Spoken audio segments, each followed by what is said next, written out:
وأحسن منك لم تر قط عيني وأجمل منك لم تلد النساء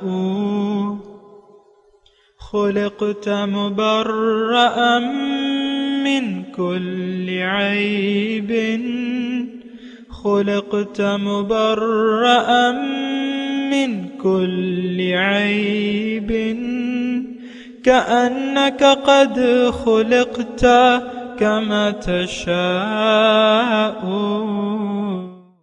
كتاب أنزلناه إليك مبارك ليدبروا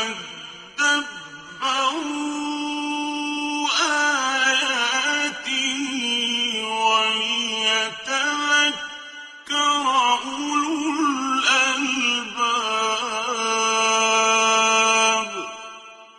یہ کتاب برکت والی ہے جسے ہم نے آپ کی طرف نازل فرمایا ہے تاکہ دانش مند لوگ اس کی آیتوں میں غور و فکر کریں اور نصیحت حاصل کریں. اللہم صلی علی سیدنا محمد وعلی آل سیدنا محمد بعدد کل ذرۃ مئۃ الف الف مرۃ. سورہ النحل آیت نمبر 3. آج کے سبق کا ایک ہی موضوع ہے، وہ یہ ہے کہ کیا ہم بہت بڑے نقصان سے دوچار ہونے والے ہیں؟ اس کے ساتھ ہی سامعین کرام آج کے سبق کا آغاز کرتے ہیں. سب سے پہلے گزشتہ سبق کی دہرائی ہوگی. ينزل الملائكة بالروح من أمره على من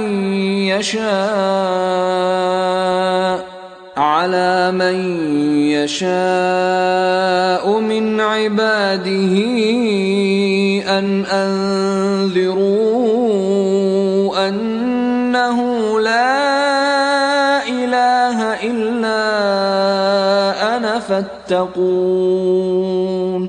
وہی فرشتوں کو وحی کے ساتھ جو جملہ تعلیمات دین کی روح اور جان ہے اپنے حکم سے اپنے بندوں میں سے جس پر چاہتا ہے نازل فرماتا ہے کہ لوگوں کو ڈر سناؤ کہ میرے سوا کوئی معبود نہیں، سو میری پرہیزگاری اختیار کرو.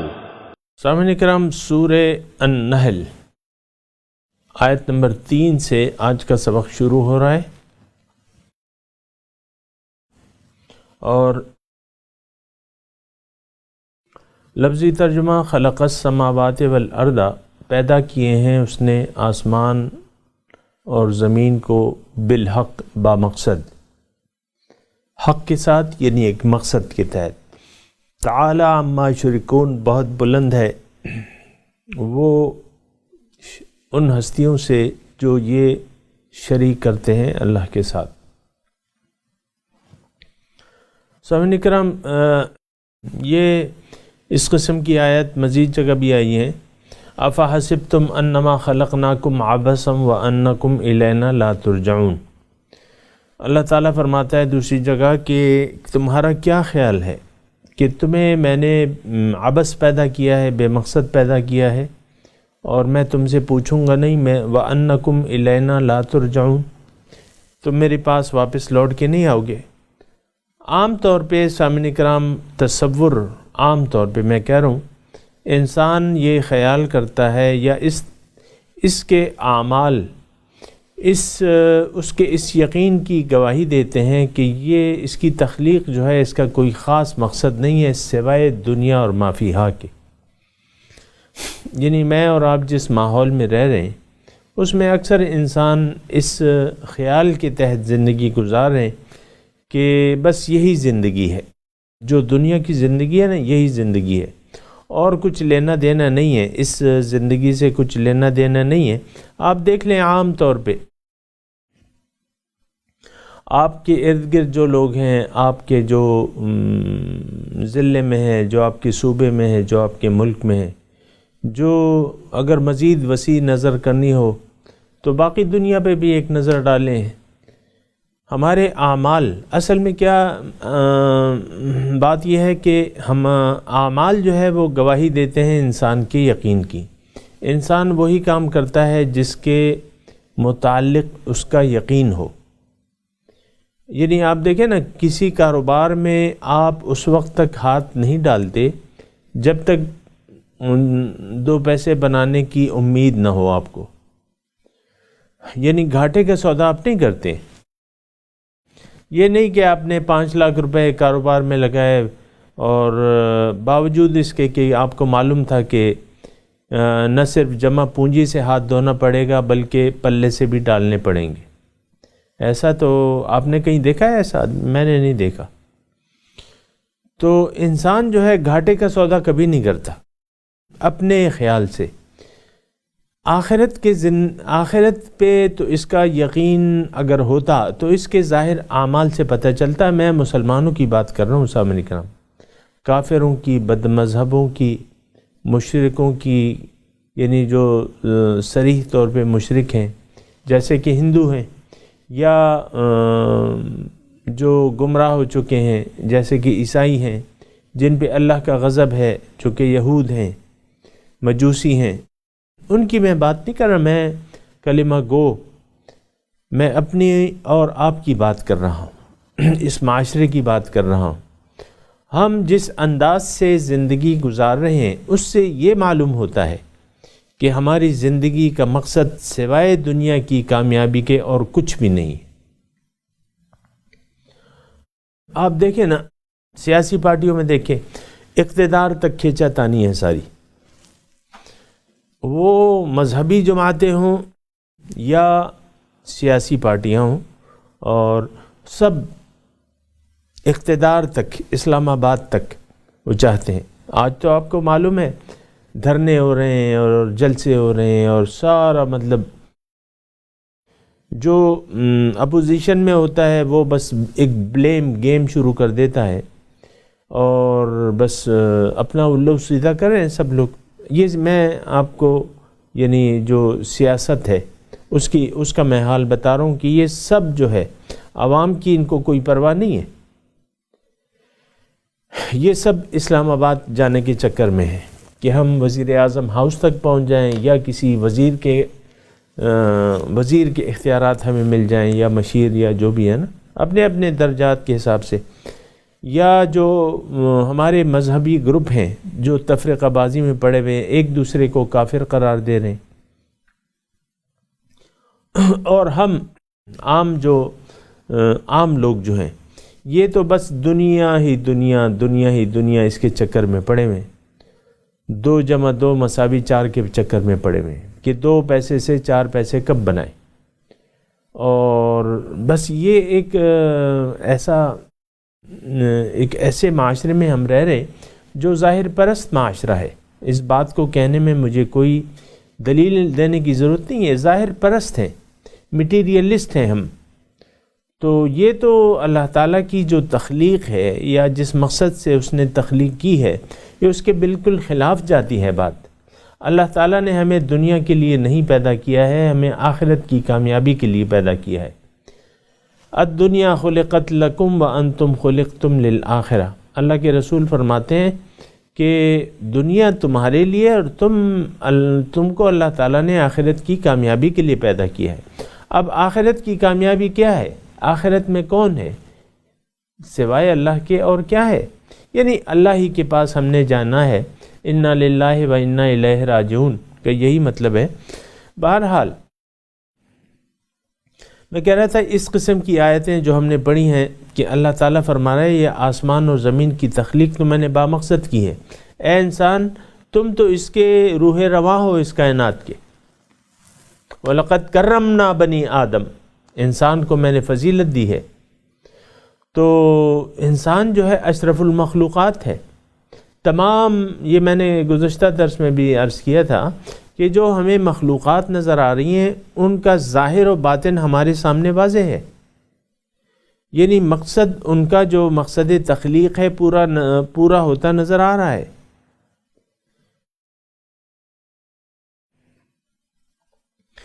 تو لیکن انسان کی ایک ایسی ذات ہے سامنے کرام کہ اس کا مقصد تخلیق اس ظاہر عقل کی سمجھ میں نہیں آتا، اور پھر جب یہ اپنی عقل سے کام لیتا ہے تو یہ پھر ٹامک ٹوئیا مارنے لگتا ہے اندھیرے میں، کیونکہ یہ تو خالق بہتر جانتا ہے۔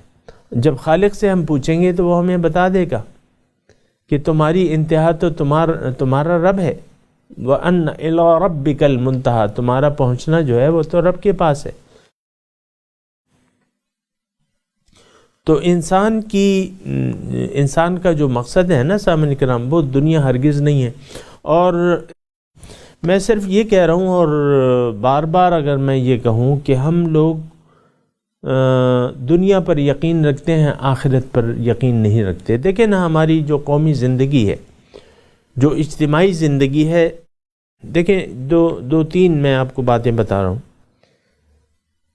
آخرت پر ہمارا یقین نہیں ہے، دوزخ پہ یقین نہیں ہے، جنت پہ یقین نہیں ہے، اللہ تعالیٰ کی توحید پہ یقین نہیں ہے، رسول کی رسالت پر یقین نہیں ہے، ملائکوں پر یقین نہیں ہے، تو وہ آپ کا سارا ایمان مفصل اور مجمل کہاں گیا؟ آمنت باللہ و ملائکتہ و کتبہ و رسولہ والیوم الآخر والبعث بعد الموت، بعث بعد الموت پہ بھی یقین نہیں ہے۔ تو یہ کتاب پہ بھی یقین نہیں ہے، کتاب میں بھول گیا تھا، قرآن، اس پہ ہمارا یقین نہیں ہے کہ یہ کتاب ہدایت ہے، اس سے میں نے روشنی لینی ہے، نہیں، یہ کتاب تلاوت ہے، کتاب ناظرہ ہے، کتاب ترجمہ ہے، وہ کتاب تفسیر ہے، بس۔ تو یہ ایک بہت بڑے سامعین کرام، ہم اندھیرے میں پڑے ہوئے ہیں، یہ اندھیروں سے نکلنا چاہیے۔ میری گفتگو کا خلاصہ یہ ہے، یہ نہیں کہ میں آپ کو نا امید کر دوں یا دل برداشتہ کر دوں حالات سے، نہیں، اصلاح کی گنجائش ہے، اللہ تعالیٰ غفور الرحیم ہے، اللہ تعالیٰ کے پاس اگر کوئی خلوص دل سے رجوع کر لے، وَأَنِيبُوا إِلَىٰ رَبِّكُمْ، اپنے رب کی طرف رجوع کر لو، تو نَبِّئْ عِبَادِي أَنِّي أَنَا الْغَفُورُ الرَّحِيمُ، آپ میرے بندوں کو بتا دیجئے کہ میں تو بڑا غفور الرحیم ہوں۔ سامعین کرام، یہ جس وقت میں ہم جی رہے ہیں اس وقت، کہ ہمارے پاس جسم بھی ہے، روح کے پاس جسم بھی ہے، اور پھر دنیا اور حالات اور یہ سب کچھ، یہ ایک بہترین وقت ہے توبہ کے لیے، رجوع کے لیے۔ تو رجوع الی اللہ، یہ وقت ہے، بہترین مہلت ہے اس کے لیے۔ تو ہم سب کو چاہیے، ABCD XYZ، سب کو ہم چاہیے اللہ تعالیٰ کی طرف رجوع کر لیں، اللہ تعالیٰ کو اپنا مقصود و محبوب و مطلوب اور معبود مان لیں، حضور صلی اللہ علیہ وسلم کی رسالت کے قائل ہو جائیں، ان کا اتباع شروع کر دیں، ان کی اطاعت شروع کر دیں، اسوہ حسنہ کی پیروی شروع کر دیں۔ تو یہ بس آسان سی صورتحال ہے، اس میں کیا ہے؟ نقصان تو دیکھیں سامعین کرام، ایک بات میں بتا دوں بالکل واضح، کہ اللہ کے سامنے سر جھکانے میں ہمارا کوئی نقصان نہیں۔ یہ تو اس سجدے کو ہم بہت مشکل سمجھتے ہیں، وہ کہتے ہیں نا کہ یہ ایک سجدہ جو تجھے گراں گزرتا ہے، بات یہ نہیں ہے، گرانی نفس کو ہوتی ہے، اور نفس یعنی ابتدائی حالت میں سرکشی پہ آمادہ ہوتا ہے اور دنیا داری پہ آمادہ ہوتا ہے۔ سرکشی کس سے؟ ایسی سرکشی نہیں، بس وہ نفس کہتا ہے کہ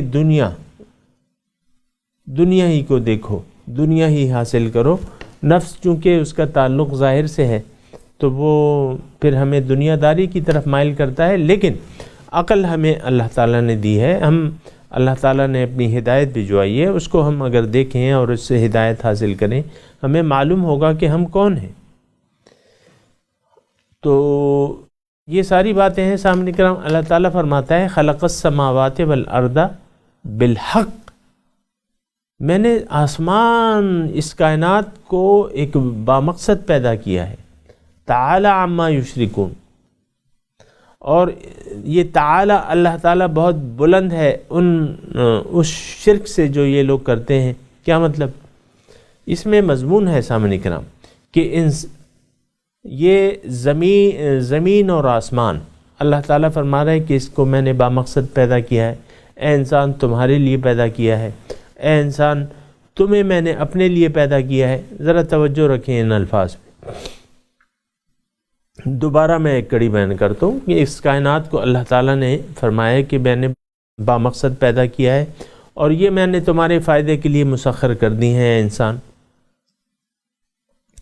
تم اس کائنات میں افضل مخلوق ہو, تمہیں میں نے اپنے لیے پیدا کیا ہے. اور اس کا طریقہ جو ہے وہ کیا ہے, وہ ہم نے گزشتہ سبق میں پڑھا ہے. انذروا انہ لا الہ الا انا. اللہ تعالیٰ کی توحید کو مان لو, اللہ تعالیٰ کو الہ واحد تسلیم کر لو اور شرک چھوڑ دو, کیونکہ وہ شرک سے پاک ہے, شرک کا کوئی فائدہ نہیں ہے. تعالی عما یشرکون, بہت بلند ہے, یعنی اللہ تعالیٰ کا کوئی نہ شریک ہے نہ ہمسر ہے, لا ضد لہ ولا مثیل لہ ولا مثال لہ ند لہ ولا ند لہ, کوئی اس کا ہمسر نہیں ہے ہی نہیں. سامنے کرام تھوڑا سا ہم اس عقل کو استعمال کریں گے تو ہمیں پتہ چل جائے گا کہ ہاں وہ خالق واحد مالک واحد وہی ذات ہے, وہی رب ہے, وہی ایک ذات ہے, ہمارے پیدا کرنے والی اور اس کائنات کا انتظام کرنے والی ایک ذات ہے. تمام خزانوں کی کنجیاں اس کے پاس ہیں اور وہو علی کل شیء قدیر, ہر چیز پر قادر ہے. تو سامعین کرام تعالی عما یشرکون, اللہ تعالیٰ بہت بلند ہے ان شرک سے, یعنی شرک میں تباہی ہے. شرک اللہ تعالیٰ, دیکھیں اس میں بات یہ ہے کہ اللہ تعالیٰ کے ساتھ اگر کوئی یہ ساری دنیا مشرک بن جائے اور اللہ تعالیٰ کے اپنے خیال سے شریک بنا لے تو اللہ تعالیٰ پہ تو کوئی فرق نہیں پڑتا. لیکن اصل مسئلہ یہ ہے کہ شرک جو ہے اس سے انسان تباہ ہو جاتا ہے, برباد ہو جاتا ہے. اس کی تباہی ہے, شرک میں اس کی تباہی ہے. اور آپ نے سنا ہوگا اللہ تعالیٰ کے فرمان کو کہ ان اللہ لا یغفر, اللہ تعالیٰ نہیں بخشتا, ان یشرک بہ, کہ اس کے ساتھ کسی اور کو شریک کر لیا جائے. تو شرک میں اللہ تعالیٰ کا کوئی نقصان تو کسی چیز میں بھی نہیں ہے, اللہ تعالیٰ تو غنی و حمید ہے. لیکن شرک کا اصل نقصان جو ہے وہ انسان کو خود ہوتا ہے. مشرک کی اللہ تعالیٰ بخشش نہیں کرے گا. لا یغفر ان یشرک بہ ویغفر ما دون ذلک لمن یشاء. شرک کے علاوہ اگر کوئی گناہ ہے تو اللہ تعالیٰ اس کو بخش سکتا ہے, لیکن شرک کو نہیں بخش سکتا. اور شرک کی میں نے آپ کو تعریف کی بھی ہے گزشتہ سبق میں, اگر کوئی زیادہ تفصیل کا طالب ہے تو گزشتہ سبق کو پڑھ لے. تعالی عما یشرکون, بہت بلند ہے, یعنی اس کا تو اصل میں بات یہ ہے کہ اگر میں ایک چھوٹی سی مثال دے کے آپ کو یہ بات بتاؤں کہ انسان, مثال کے طور پہ انسان گھر میں رہ رہا ہے, اس کو گھر کے لیے کچھ سامان کی ضرورت ہے. مثال کے طور پہ اس کو واشنگ مشین چاہیے, مثال کے طور پہ اس کو کوکنگ رینج چاہیے, مثال کے طور پہ اس کو گیس کا ہیٹر چاہیے سردی سے بچنے کے لیے, مثال کے طور پہ اس کو کپڑے چاہیے. یہ ساری ضروریات اس کو, پھر اس کو اناج چاہیے گھر کے لیے. مثال کے طور پہ ایک انسان ایسا رہ رہا ہے اور وہاں اس کے پاس فی الحال کچھ بھی نہیں ہے ضروریات زندگی کا, نہ خوراک ہے نہ لباس ہے, یعنی بالکل وہ محتاج ہے. اس کا پیسے ہیں اس کے پاس, بتیرے پیسے ہیں, لیکن اب اس کو ضرورت ہے, اب وہ اپنی ضرورت پورا کرنے کے لیے پوچھتا ہے کسی سے کہ بھئی بازار کہاں پہ ہے. اب بازار جب وہ جاتا ہے تو مثال کے طور پہ عرض کر رہا ہوں سمجھنے کے لیے, خواب دیکھتا ہے، وہ خواب دیکھتا ہے، یعنی اسی ادھیڑ بن میں وہ سو جاتا ہے.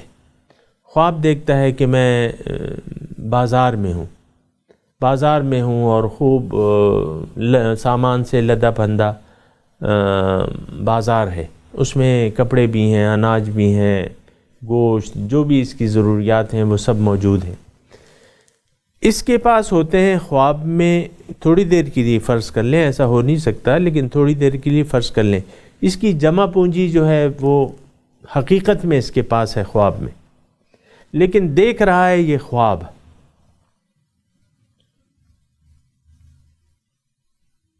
دیکھ رہا ہے، نیند میں ہے، یہ سویا ہوا ہے.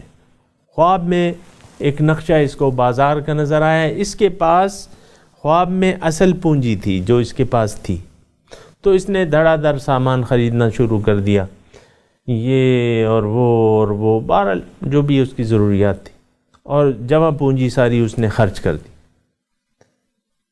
اب جب یہ بہت خوش ہے، خواب میں جو ہے بہت خوش ہے، اور اتنے میں ایک کیڑے نے اسے کاٹ لیا. خواب میں نہیں، حقیقت میں جس کمرے میں ایک پلنگ پہ لیٹا ہوا تھا، کوئی بھی کیڑا آیا اس کے پاؤں پہ کاٹ لیا. یہ ہڑبڑا کے اٹھ بیٹھا تو وہ خواب کے عالم سے تو یہ باہر آ گیا. اب وہ دیکھتا ہے جمع پونجی وہ تو نہیں ہے، اور پھر وہ سوچتا ہے یار یہ تو خواب تھا، میں نے تو خواب میں سارے پیسے دے دیے. خوابی یعنی عالم رویا میں نے چیزیں خرید لی، جمع پونجی میں نے اس کو دے دیا، اور مجھے حاصل تو کچھ بھی نہیں ہوا، اس کے پاس تو کچھ بھی نہیں نکلا. جو اس نے سامان ٹرک بھر کے لے آیا تھا، یہ ٹرک اس کے ساتھ آیا گھر تک، اتنے میں کیڑے نے کاٹ لیا، اور اس نے دیکھا جمع پونجی تو غائب ہے، لیکن وہ ٹرک تو خواب کا تھا. یہ ایک شعر اس پہ مجھے یاد آ رہا ہے کہ میرے خیال سے پورا تو مجھے یاد نہیں ہے، بہرحال اس کا مفہوم میں آپ کو بتا دیتا ہوں کہ دنیا ہے خواب، حاصل دنیا خیال ہے.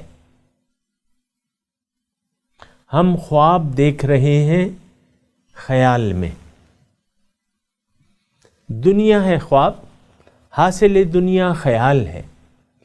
ہم خواب دیکھ رہے ہیں خیال میں. اور میں تھوڑی سی اگر اس کی مزید وضاحت کروں کہ ہم ساری زندگی پیسے کے لیے، عزت، نام نہاد عزت کمانے کے لیے، اور یہ ساری چیزیں جو ہم کر رہے ہیں نا، اس کے لیے ہم پیسہ، ایک پلاٹ خریدا 10 لاکھ میں خریدا، 2 کروڑ میں بیچ دیا، دوسرا 2 کروڑ میں خریدا، 10 کروڑ میں بیچ دیا. یہ سارے پیسے جمع ہو گئے آپ کے پاس، کروڑوں روپے کے مالک بن گئے آپ، اور 5-6 بچے ہیں آپ کے، 3 بیٹے ہیں، 3 بیٹیاں ہیں، سارے جو ہیں، کوئی انجینئر ہے، کوئی فوج میں جرنیل ہے، اور کچھ ادھر ہے کچھ ادھر ہے. یہ کارخانہ ہے میرا، یہ وہ ہے، یہ میرا گھر ہے، یہ میری گاڑیاں ہیں 4-5، اور خوب مزے سے آپ زندگی گزار رہے ہیں. اتنے میں خواب ختم ہو جاتا ہے، آپ مر جاتے ہیں. تو جو میل کچیل ہوتا ہے جسم سے، وہ بھی غاسل جو ہے وہ صاف کر دیتا ہے. وہ کہتے ہیں نا، سب ٹھاٹ پڑا رہ جائے گا جب لاج چلے گا بنجارا.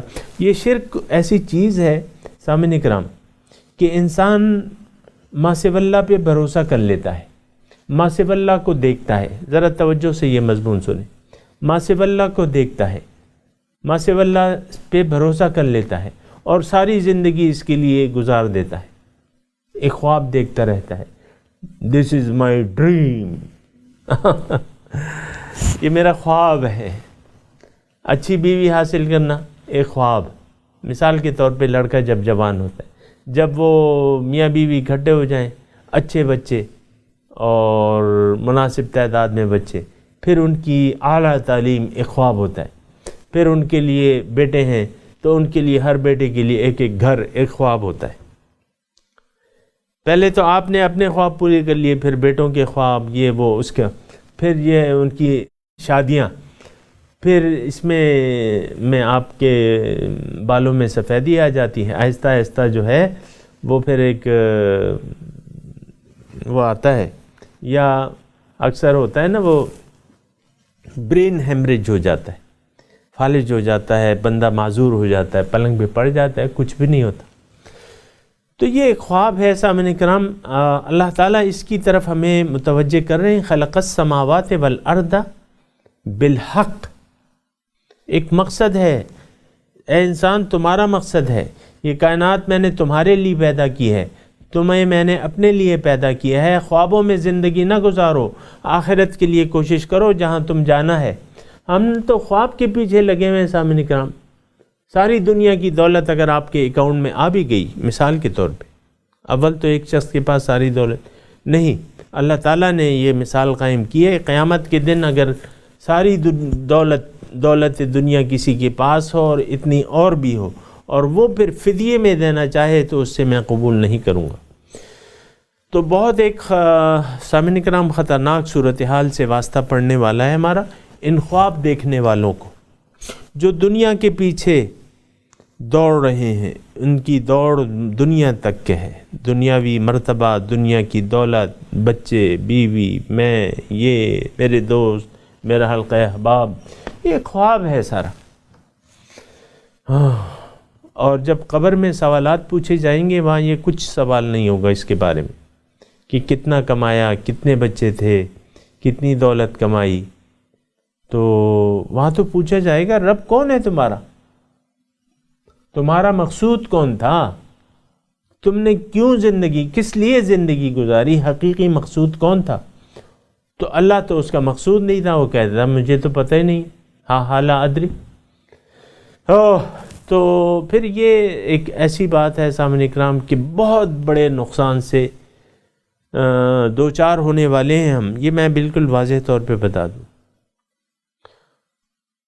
اخسرون کے الفاظ استعمال ہوئے ہیں قرآن مجید میں، خاسرون، اخسرون، خسرت دنیا والآخرہ، دنیا اور آخرت کا نقصان اللہ تعالیٰ نے ارشاد فرمائے۔ تو یہ خواب دیکھنا چھوڑ دیں سامعین کرام، حقیقت کے لیے جینا سیکھ لیں۔ حقیقت کیا ہے؟ اللہ کے لیے جینا سیکھ لیں، اللہ کے لیے جئیں، اور کہہ دیں کہ ان صلاتی و نسکی و محیای و مماتی للہ رب العالمین،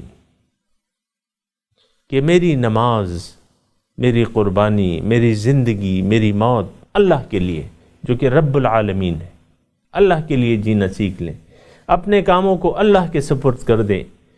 وَأُفَوِّضُ أَمْرِي إِلَى اللَّهِ إِنَّ اللَّهَ بَصِيرٌ بِالْعِبَادِ، اور کہہ دیں کہ انی وجہت وجہیہ للذی فطر السماوات والارض حنیفا وما انا من المشرکین، میں نے اپنا رخ پھیر لیا اس ذات کی طرف جو میرا مقصود ہے، جس نے زمین اور آسمان کو پیدا کیا ہے، اور میں مشرکوں میں سے نہیں ہوں۔ کہہ دیں یہ۔ تو سامعین کرام، یہ ساری باتیں ہیں جو کہنے کی ہیں اپنے عمل سے، اور اگر ایسا نہ ہوا تو بہت بڑے خسارہ اور نقصان کا سامنا دنیا اور آخرت میں ہمیں ہونے والا ہے سامعین کرام۔ بہرحال میں اب تلاوت کرتا ہوں، آپ میرے ساتھ دہرائیے۔ اعوذ باللہ من الشیطان الرجیم، بسم اللہ الرحمن الرحیم۔ خلق السماوات والارض بالحق تعالی عما یشرکون۔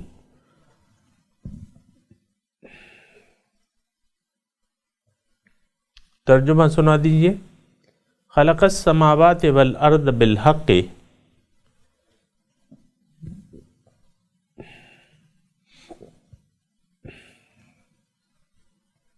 پیدا کیا ہے اس نے آسمانوں اور زمین کو حق کے ساتھ۔ تعالی عما یشرکون،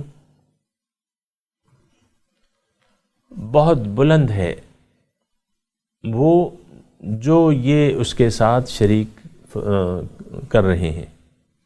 اس کے ساتھ ہی سامعین اکرام آج کے سبق کی تلاوت اور ترجمہ سنتے ہیں۔